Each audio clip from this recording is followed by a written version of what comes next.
Good morning, good afternoon, and thank you for tuning in to my channel. I hope this finds you well, and I'm also fine. Today, I wanted us to look at some of the common challenges facing the newcomers, those guys who have received the green card, have won a green card from various countries, and they arrive in the United States. There are very common problems or challenges, and that's why I'm making these videos to highlight some of them and see what can be done to help you guys out. The first problem, depending on what state you have arrived in, is the problem of the climate. Depending on what month you arrive in the United States, that one will impact the climate. For example, if you arrive in let's say January, between January and March, it's usually very cold, so you need to be prepared. And if you arrive for example between May and August, it's usually very, very hot, so you need to be prepared and do some research and know about that.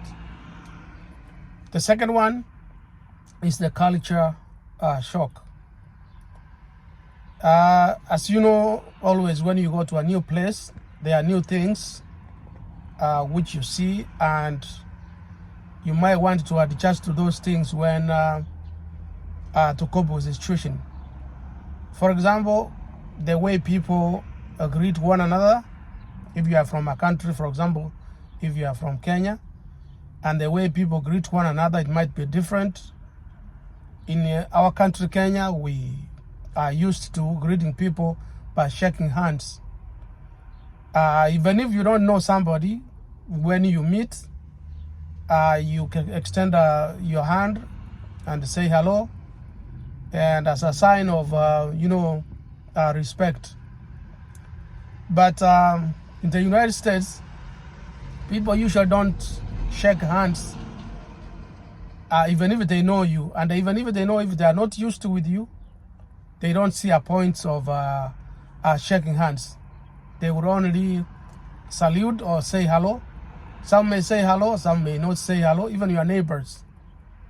Some may choose to say hello, some may choose not to say hello. So don't be shocked when you get to the United States and you meet people around your neighborhood, or in the store, or in the bus, or in your workplace, and they don't say hello. It's not that they are mad with you or anything, but that's the way the culture is in here. Also, the food might be very different. It might taste different, but it usually takes time for you to adjust. And I'm very sure you will adjust. If you are used to eating ugali, githeri, mboga, sweet potatoes, ile ya nyumbani, when you get to here, things are going to be a little bit different. You may introduce to a new kind of food, and also the way they cook. If you go to somebody's house who is from here, the way to cook the food, it might be tasted different. If it's well done or it's not well done. For example, the first time I came to the US, I went to a restaurant and I ordered some eggs for breakfast. When I ordered eggs, I was thinking that those eggs, they are well done. But when they were brought, they were not well done, so I had to reorder and say, okay, I need them to be well done.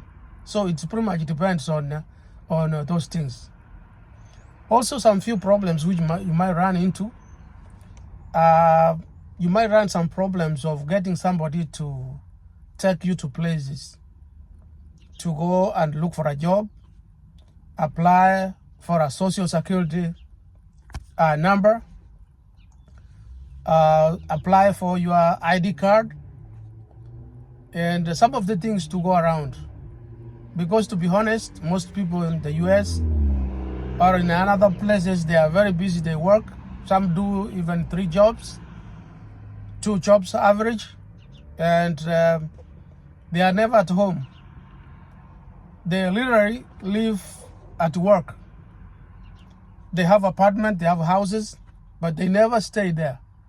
They only sometimes come there to stay there for a few hours and then go back to work. So those are the challenges. But what you can do is, you can learn things very fast. Use like an Uber, use public transportation to move around. That's how you can get.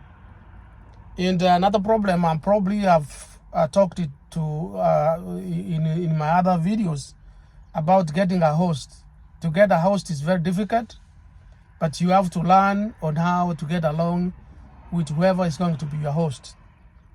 Cooperate in the house, follow the house rules, and do appreciate whoever is hosting you.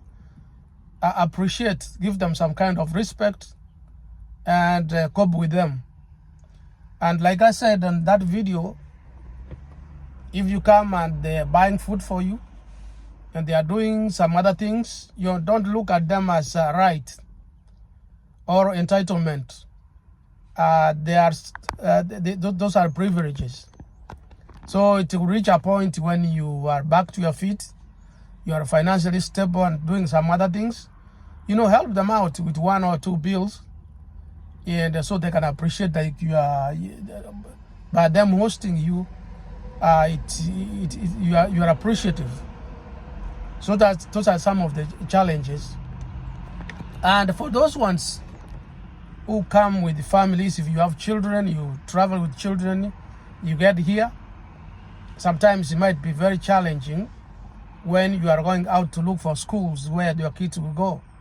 If your children are young, they need to go to school, because in the United States it's a law, you have to take your kids to school.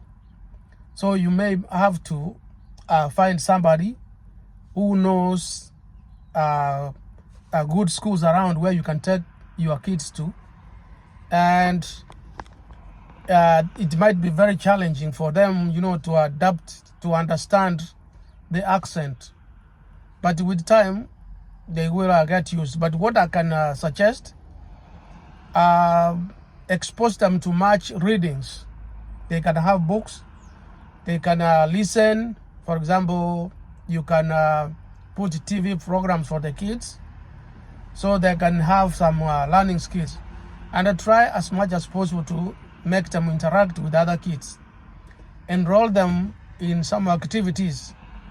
For example, we have extracurricular activities, that's after school programs, where they can go and play soccer with other kids who are in the same grade. They can interact, run around, and listen to how those kids are talking about. And then we have programs like karate, programs like basketball, wrestling, swimming. Make them interact. Take them to parks where they can go and eat out with other families, so they can take them to restaurants so that they can go and test the food they have in the restaurant. In that way, you will have to adjust. So for right now, for the purpose of time and this video, I don't want this video to be too long, but the point is there are going to be a lot of challenges, but I'm very sure those ones who are going to be selected to come to the United States are going to face those challenges. But take it easy, and I'm very sure you will sail through. You will be successful in wherever you are doing. So I wish you a very good luck, and don't forget the DV lottery 2026 is going to be announced soon in May 3rd, which is coming very soon. So don't forget, if you applied, get your confirmation number ready and then you will see if you won. And check my videos.